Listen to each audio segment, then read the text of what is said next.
ಅಯೋಧ್ಯೆ ಯಾವ ನದಿಯ ದಡದ ಮೇಲಿದೆ? ಅಯೋಧ್ಯೆ ರಾಮ ಮಂದಿರ ಯಾವ ಶೈಲಿಯಲ್ಲಿದೆ?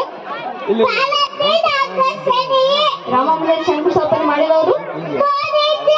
ರಾಮ ಮಂದಿರದ ನಿರ್ಮಾಣದ ಕಂಪನಿ?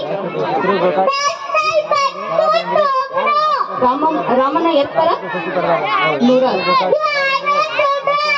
ರಾಮ ಮಂದಿರದ ವಾಸ್ತುಶಿಲ್ಪಿ? ರಾಮ ಮಂದಿರದ ಎಷ್ಟು ಮಂಟಪಗಳಿವೆ? ದೇವಾಲಯದ ಒಟ್ಟು ಪ್ರದೇಶ? ರಾಮ ಪ್ರತಿಮೆ ನಿರ್ಮಿಸಿದವರು? Very good. ಗೊಂಬೆ ಹೇಳ್ತೈತೆ ಹೇಳೋಣ.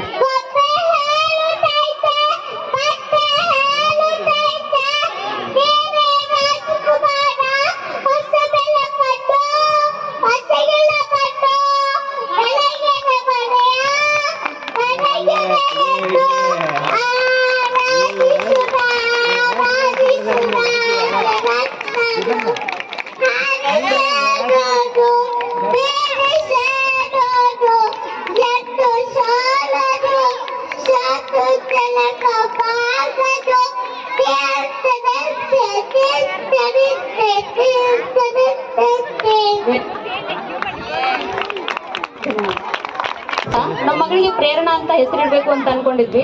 ಆದ್ರೆ ಅವಳು ತನ್ನ ಸಾಧನೆಯಿಂದ ಮತ್ತೊಬ್ಬ ಮಕ್ಕಳಿಗೆ ಪ್ರೇರಣೆ ಆಗಿದ್ದು ತಂದೆ ತಾಯಿ